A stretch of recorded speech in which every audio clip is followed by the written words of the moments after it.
Video එකේ එක්තරා පුද්ගලයෙක් වනාන්තරයක් ගවේෂණය කරන්න යනවා. මේම ගවේෂණය කරගෙන යනවත් එක්ක මෙයාට මේ කැලේ තිබිලා අතෑරලා දාපු ගෙදරක් හම්බ වෙනවා. කොහොම හරි මෙයා මේ ගෙදරත් ගවේෂණය කරන්න තීරණය කරනවා. මෙතනදී මෙයා රෙකෝඩ් කරපු වීඩියෝ එකේ හරිම කලබලකාරී දෙයක් රෙකෝඩ් වෙලා තියෙනවා. ඉතින් මේ තියෙන්නේ එදා ගවේෂණය වෙලාවේදී ගත්ත සම්පූර්ණ වීඩියෝ එක.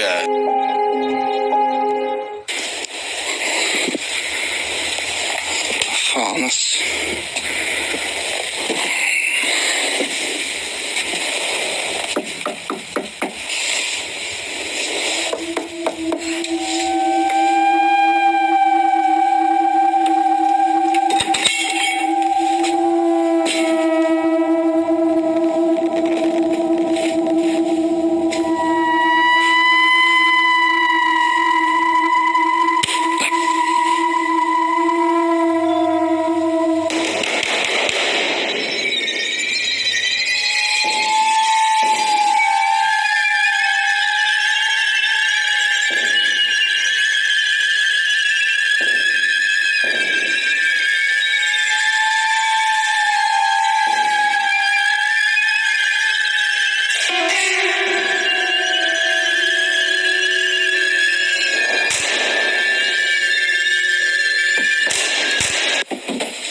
කොහොම හරි මෙන්න මේ ගෙදර අතෑරලා දාලා නැහැ කියලා අපිට මෙතනදී තේරුම් යනවා. ඇත්තටම එදා ගේ ඇතුලේ හිටියේ කවුද මොකක්ද කියන එක අදටත් අභිරහසක් වෙලා තියෙනවා. ඇත්තටම මේ ඉන්න ගෙදර අයිතිකාරයාද? එහෙමත් නැත්නම් වෙන මොකක් හරි දෙයක්ද? එතනදී කැමරා එකේ රෙකෝඩ් වුණ දේ මොකක් වුණත් මෙන්න මේ පුද්ගලයාව කම්පණයටපත් කරලා තියෙනවා. ඔයාටත් කවදා හරි මේ වගේ කැලේක තිබිලා ගෙදරක් හම්බුනොත් ඒක ගවේෂණය කරන්න කලින් දෙපාරක් හිතලා බලන්න. මෙන්න මේ වීඩියෝ එක අතිශයින්ම කලබලකාරී අద్భుත වීඩියෝ එකක් වුණත් මෙන්න මේ වීඩියෝ එක පිටිපස්සේ තියෙන කතාව ඊටත් වැඩිය කලබලකාරී දෙයක් වෙනවා. 2008 තායිලන්තයේ නාදුරන ප්‍රදේශයක යාළුවෝ සෙට් එකක් පාටි එකකට සහභාගී වෙන ගමන් ඉන්නවා. මෙන්න මේ පාටි එක අතරතුර කොහෙවත් ඇති අద్భుත දෙයක් මතුවෙලා තියෙනවා. මෙන්න මේ යාළුවෝ සෙට් එක කියන විදිහට එයාලා හොඳටම බීලා පාටි එක එන්ජොයි කරන ගමන් තමයි ඉඳලා තියෙන්නේ. කවදාවත් මෙයාලා ආරාධනා නොකරපු පුද්ගලයෙක් මෙන්න මේ පාටි එකේ ඉඳලා තියෙනවා. කොහොම හරි මෙන්න මේ කැමරා එකේ රෙකෝඩ් වුණ දේ නිසා මෙයාලා කවදාවත් තනියම පාටිස් දාන්න යන එකක් නම් නැහැ. මේ තියෙන්නේ එදා පාටි එක වෙලාවෙදි ගත්ත හරිම කලබලකාරී වීඩියෝ එක.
තප්පර කීපයක් ගියාට පස්සේ මෙන්න මේ වීඩියෝ එකේ බෑග්ග්‍රවුන්ඩ් එකේ නාදුරන පුද්ගලයෙක්ගේ මූණක් රෙකෝඩ් වෙලා තියෙනවා. කොහොම හරි මෙන්න මේ වීඩියෝ එක බලපු ගොඩාක් අය කියලා තිබුණා මේ මූණේ මොකක් හරි වැරද්දක් තියෙනවා කියලා. මේ අතරින් එකක් තමයි මෙන්න මේ මූණට ශරීරයක් නැහැ. ඒ වගේම තමයි සමහරක් අය කියන විදිහට මෙන්න මේ වීඩියෝ එක zoom කරලා බැලුවොත් ඔයාට පේනවා ඒ මූණේ ලේ පැල්ලම් තියෙනවා.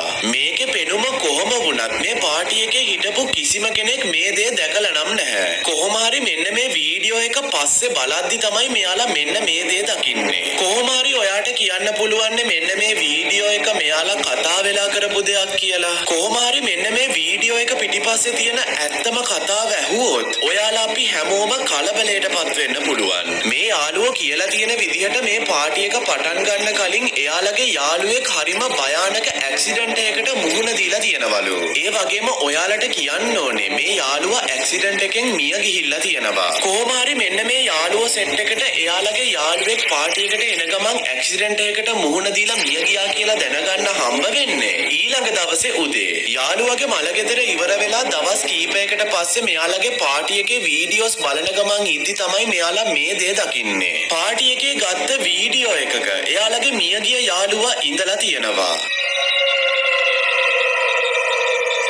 කොහොම හරි මෙන්න මේ වීඩියෝ එක ගොඩාක් අය අතර විවේචනයට ලක් වුණ වීඩියෝ එකක් වෙලා තියෙනවා. අදටත් මෙන්න මේ යාළුවෝ සෙට් එකට මේ සිද්ධිය කාටවත් පැහැදිලි කරගන්න බැරි වෙලා තියෙනවා. මෙන්න මේ වීඩියෝ එක අවුරුදු 16ක් පරණ වුණත් මේක හරිම අద్භූත කලබලකාරී වීඩියෝ එකක් වෙලා තියෙනවා. දැන් මෙන්න මේ වීඩියෝ එකේ මහා ලොකු ක්වොලිටි එකක් නැති වුණාට මෙන්න මේ වීඩියෝ එක හරිම කලබලකාරී වීඩියෝ එකක් වෙනවා. හැම අద్භූත වීඩියෝ එකක වගේම මේ වීඩියෝ එකෙත් මහා ලොකු විස්තරයක් සඳහන් වෙන්නේ නම් නැහැ. මෙන්න මේ වීඩියෝ එක බලපු ගමන් මේ වීඩියෝ එකේ මොකක්ද වෙන්නේ කියලා අපිට තේරුම් ගන්න නම් පුළුවන්. මේ වීඩියෝ එකේ පේන්න තියෙන මිනිස්සු වගේක් කනත්තක ඉන්නවා. මුලදී මේ වීඩියෝ එකේ හැම දෙයක්ම සාමාන්‍ය විදියට තියෙනවා. තප්පර කීපයකට පස්සේ මෙන්න මේ දේ කැමරා එකේ රෙකෝඩ් වෙලා තියෙනවා. Le forré la casa de niño igual. A ellos les he cobrado. Ah, bueno, pero ellos tienen más dinero que yo. Ay, Vamos sí. a ponerme como ellos. Menos por benigno que es español. Entonces allá no un gato. No, los he cobrado barato, madre. Los he cobrado a 70 pesos el metro. A 100 pesos. Cualquiera que usted le pregunte para cómo cobra el metro y usted no le van a decir.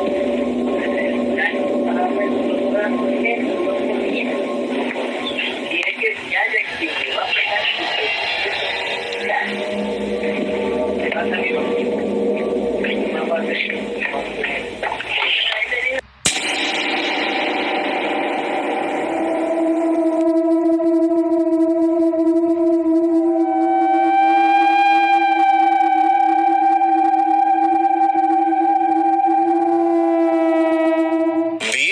අන්තිම හරියේදී අපිට පේනවා කළු පාට හෙවණැල්ලක් වගේ ඡායාවක් කොහෙන්දෝ තිබිලා මතුවෙනවා. කොහොම හරි මෙන්න මේ ඡායාව තප්පර කීපයක් ඇතුළත අතුරුදහන් වෙලත් යනවා. මේ වීඩියෝ එක රෙකෝඩ් කරලා තියෙන්නේ කනත්තක නිසා මේ වීඩියෝ එක බලපු ගොඩාක් අය කියලා තිබුණේ මෙතන මොකක් හරි අස්වාභාවික සිද්ධියක් වෙලා තියෙනවා කියලා. ඒ කොහොම නැතත් මෙන්න මේ වීඩියෝ එකේ මහා ලොකු විස්තරයක් නැති නිසා අපිට ඒක තහවුරු කරන්න නම් බෑ. ඒ දේ කියනවත් එක්ක ඇත්තටම එදා කැමරා එකේ රෙකෝඩ් වුණේ හොල්මනක්ද? ඒක තීරණය කරන්න ඕනේ ඔයාම තමයි. ඔයාට හිතන දේ යටින් කමෙන්ට් කරගෙන යන්න.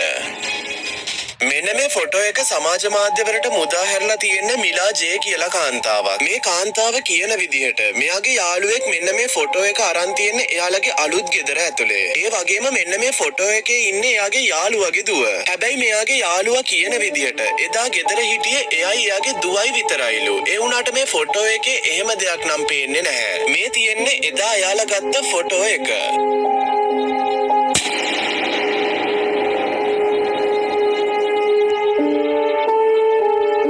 දරුවගේ පිටිපස්සේ කළු පාට හෙවණැල්ලක් වගේ ඡායාවක් හිටගෙන ඉන්නවා මේ ෆොටෝ එකේ සටහන් වෙලා තියෙනවා. මේ දරුවගේ අම්මා කියන විදිහට එදා ගෙදර හිටියේ එයයි එයාගේ දුවයි විතරයි නම් මේ ෆොටෝ එකේ පිටිපස්සේ ඉන්නේ කවුද? අපි හැමෝම දන්නවා මේ ගොඩාක් ෆොටෝස් පැරඩෝලියා වලට සමාන වෙන්න පුළුවන් කියලා. පැරඩෝලියා කියන්නේ මොකක් හරි ඇස් බැඳුමක් වගේ දෙයක්. ඒ කොහොම නැතත් මෙන්න මේ ෆොටෝ එකේ තියෙන ඡායාව නම් ඇත්තටම මිනිස්සෙක්ට සමානයි. ඇත්තටම එදා ගෙදර කවුරුත් හිටියේ නැත්තම් මේ ෆොටෝ එකේ සටහන් වෙලා තියෙන්නේ වෙන දෙයක් වෙන්න පුළුවන්. මිලා ජේ කියන විදිහට මෙන්න මේ ෆොටෝ එක හරිම කලබලකාරී ෆොටෝ එකක් වෙනවලු. මේ ෆොටෝ එකේ සටහන් වුණ දේ මොකක් වුණත් ඒක හොඳ දෙයක් නෙමෙයි කියලා මෙයාට තේරෙනවලු. එයා හිතන විදිහට මොකක් හරි දෙයක් මෙන්න මේ දරුවව ශාපයට ලක් කරනවලු. මිලා මෙන්න මේ ෆොටෝ එක සම්බන්ධයෙන් තවදුරටත්